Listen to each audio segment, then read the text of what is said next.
Mic check 1 2. Mic check 1 2. Sound is good. Instagram is live. Facebook is live. Twitter is live. Yeah.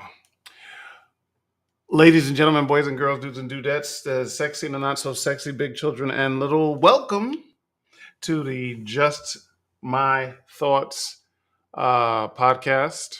I am your host, Lamont Anthony Wright, aka Graffiti Blue. This is a different spin on this one.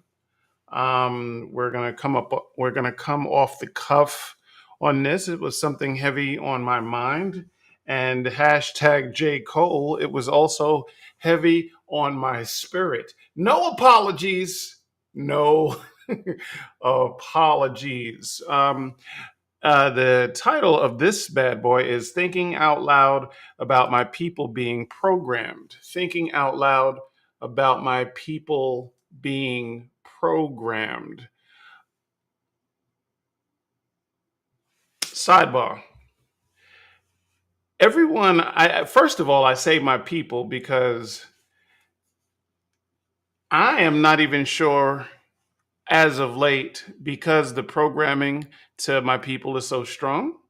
I'm not even sure as to how to refer to my people sometimes, and not be and not fall victim to the programming.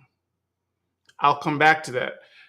What I'm stating is I want to preface this with drug addiction. Okay?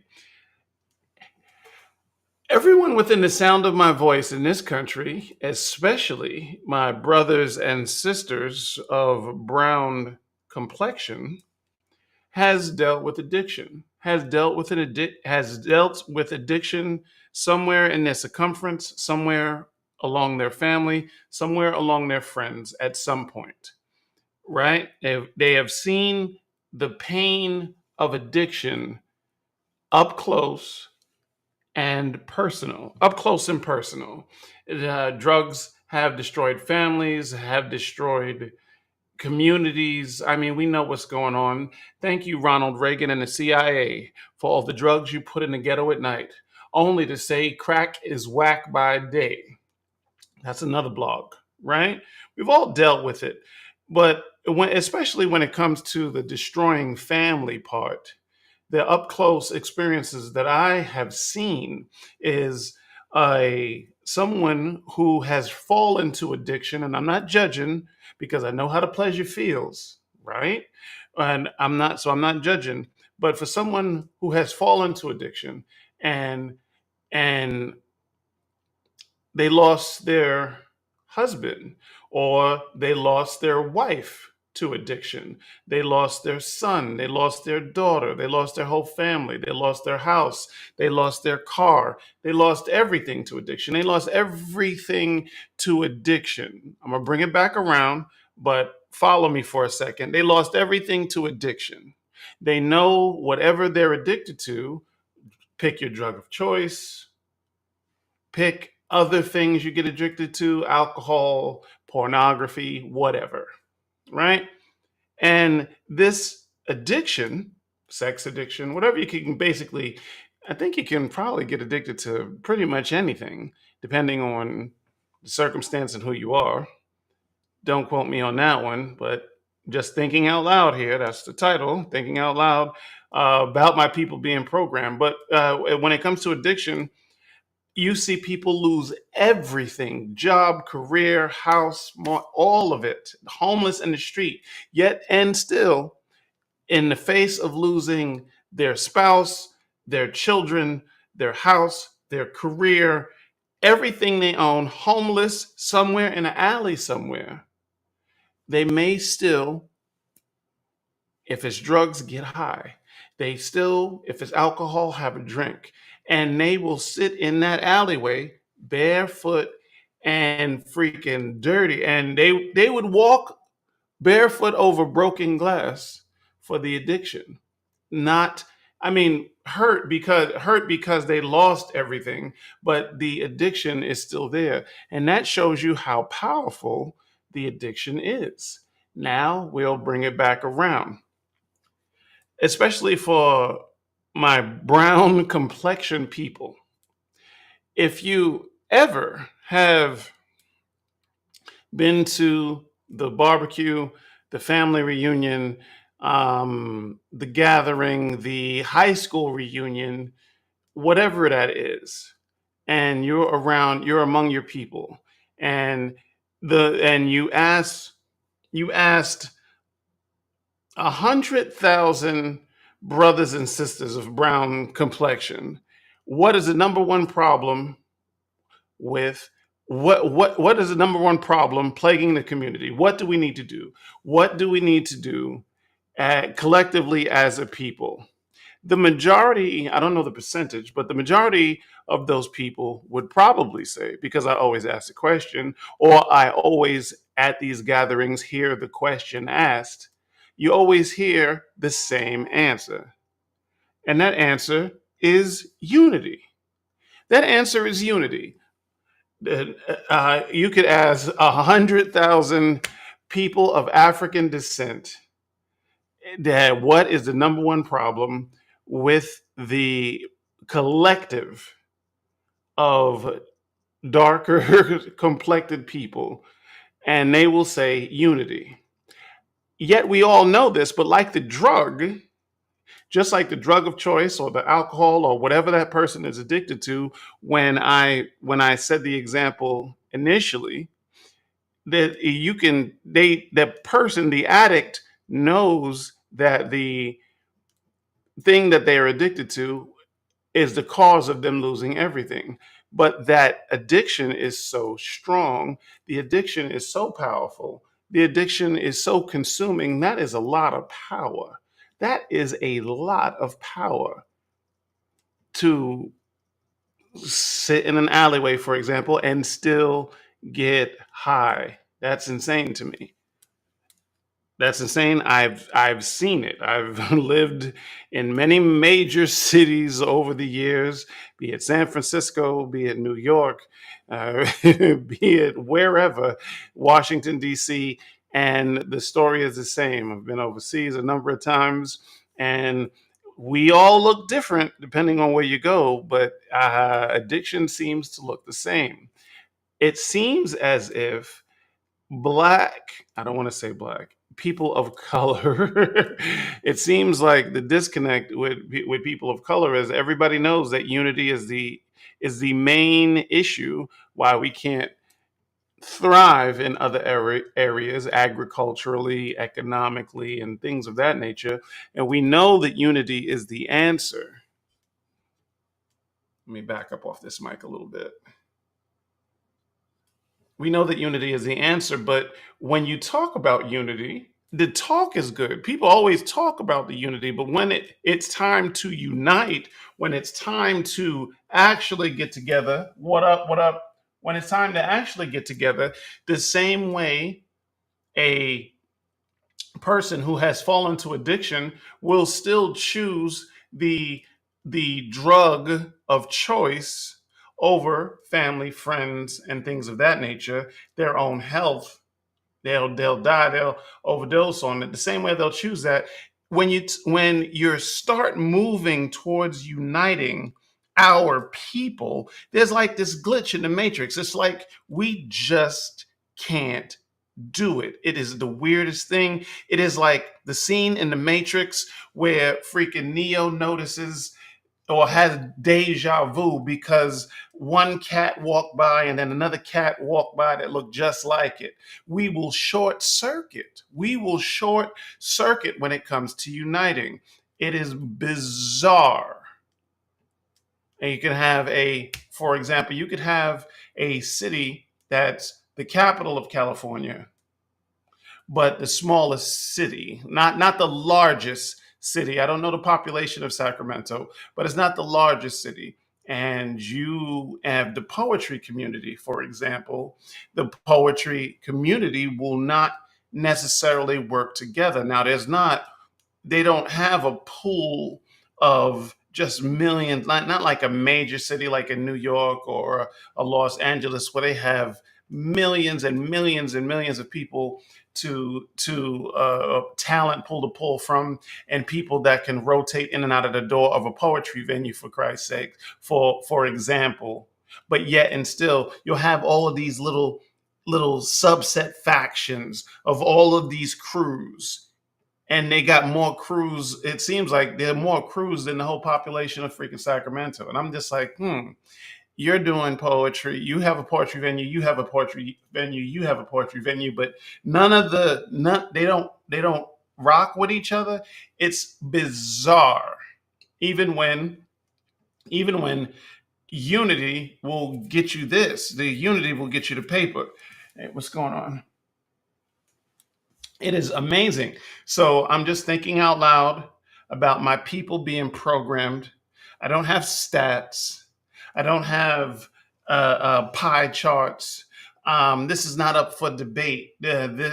I'm not going to go back and forth with anybody saying that we're not programmed. There is no doubt and 100% proof that we are programmed because, what's going on? Because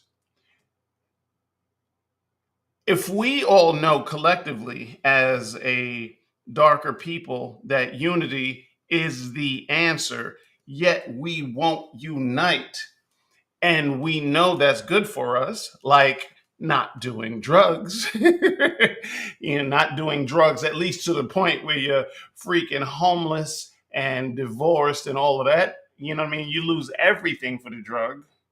I'm not talking about a random 50th birthday in Vegas. If you want to turn up for one time, and the last time you turned up was college, you don't your game is in place. I'm talking about when you're going so freaking far down the line is that you're arrested, you own nothing, and you find yourself on the wrong side of a taser. You follow what I'm saying? So if a drug addict, an alcoholic, a sex addict, or whoever could lose everything for the sake of being a slave, intentional, to the addiction of choice, then are my people not a slave to some sort of outside force where we know we should unite, but we just never fucking unite? That we are programmed. We are programmed to not trust ourselves. We are programmed to not to hate or to not like to see people that look like us win. We are easily freaking angered. We are way overcritical of each other. We are way too concerned what is in the next person of color's pocket. We pocket watch too much. Too much. I remember charging $5 at the door for rhythm and poetry, and cats would come to the door with $4 and $3 saying, I don't got the rest. You don't got $5, my G. And that's cool if you don't have $5. I just have never seen that kind of coonery at an establishment that is owned by lighter skinned people. Filipinos down the block from me with all party for a 2-year-old. They got 100 people in that house for a birthday party for a 2-year-old that the 2-year-old probably might not ever remember in their life. But the party is really not about the 2-year-old. The party is about getting together. That's dope. I had a freaking that house was too big.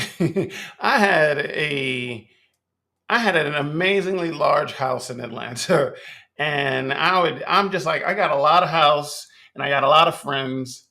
Why not freaking come over? Let's play cards. I want to take it back to the Far Rockaway Tenant Patrol days where we used to play spades all night, making sure cats didn't sell drugs in the lobby. Okay? Far Rockaway. Check your stats. 5505 Beach Channel Drive, Auburn Projects. I know, some people say I talk too good to be hood, but you check your stats. I am all the way black. That was a freestyle. But I invited people to the house to play spades and all that. I mean, I got like freaking 12-foot ceilings in the basement, for Christ's sake. Come over, let's play. People would just be like, my people would be just like, who's all coming over there?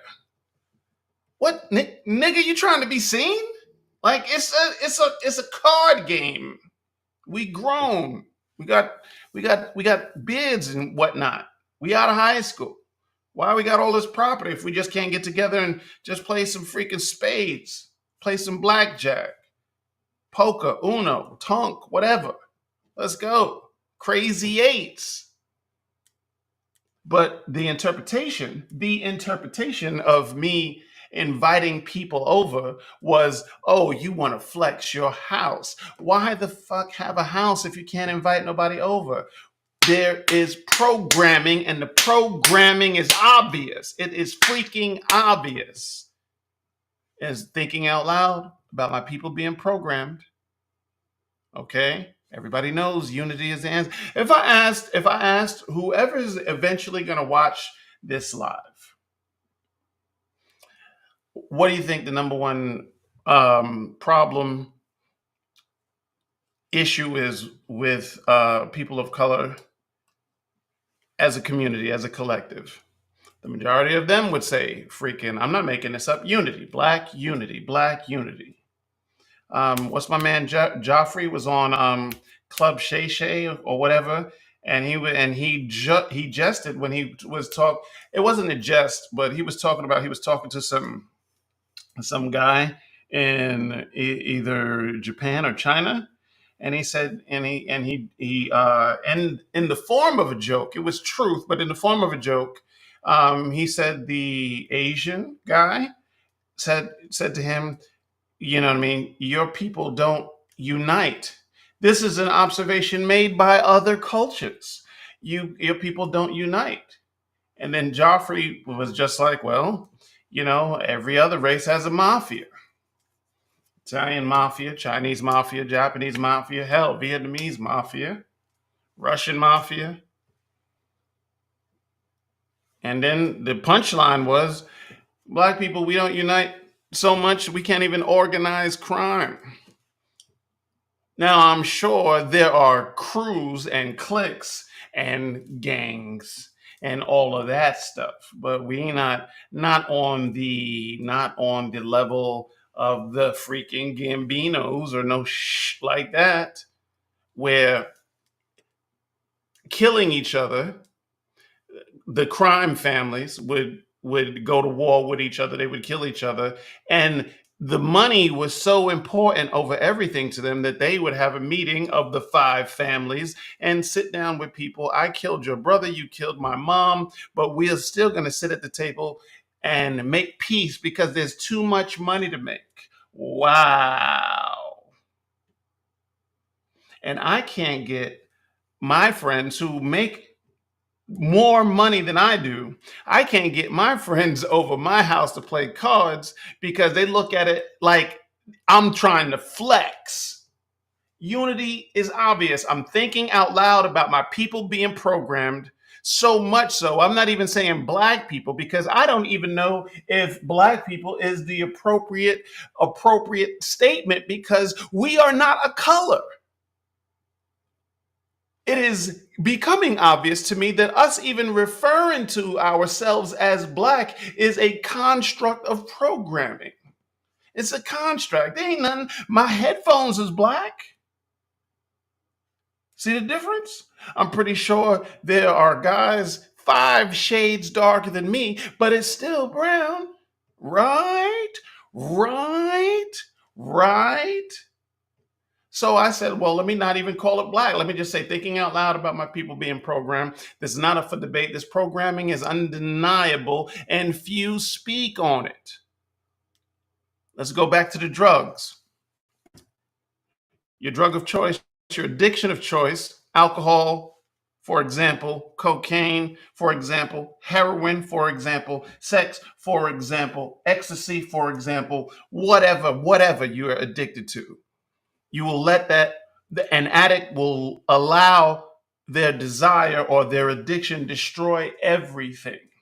So my question to you is, we got to be programmed because we know, like the addict, that not unifying or taking the freaking drug is going to destroy us, but yet we can't do it.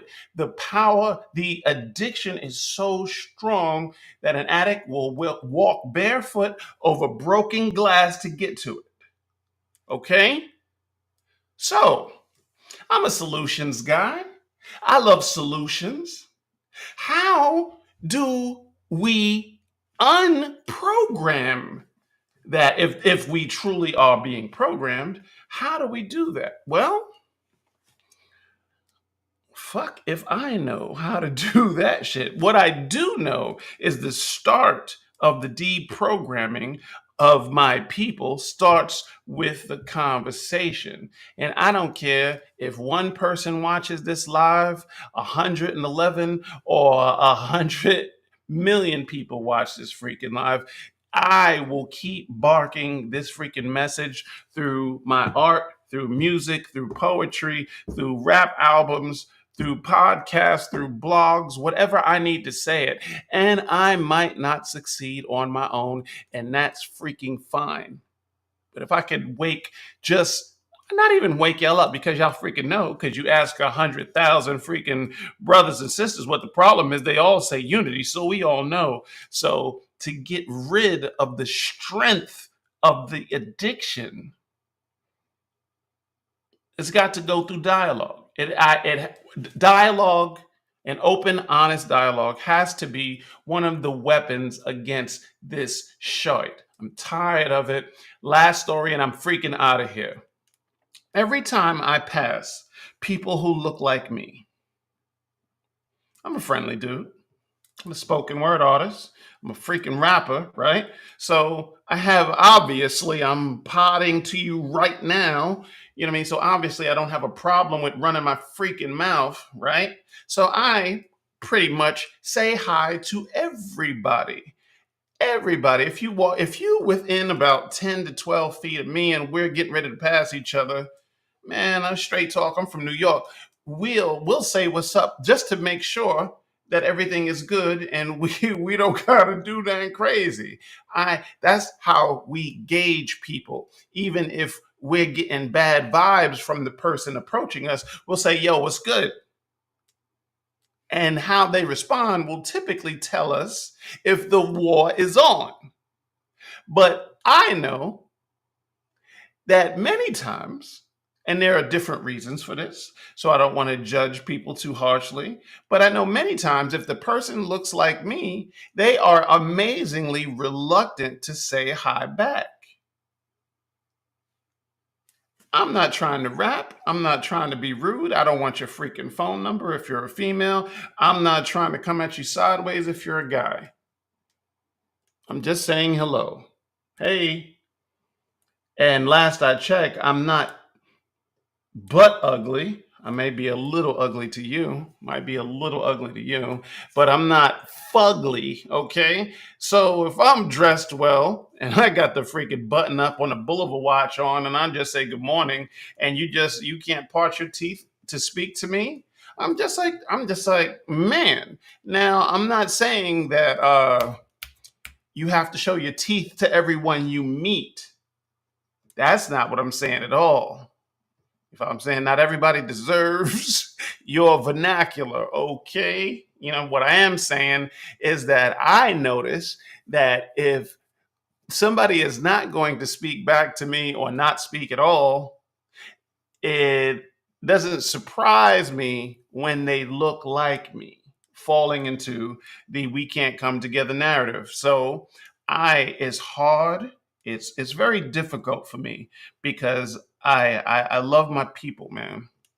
You know what I mean? I've heard all of the bullshit. Oh, you're not black enough because I don't talk with a whole bunch of this, talk about that.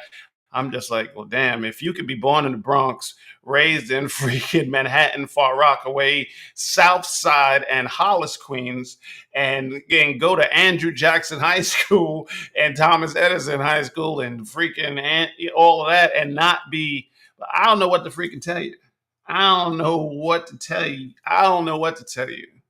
You know what I mean? If you're implying I'm not ignorant enough, then I'm guilty of that shit. Guilty.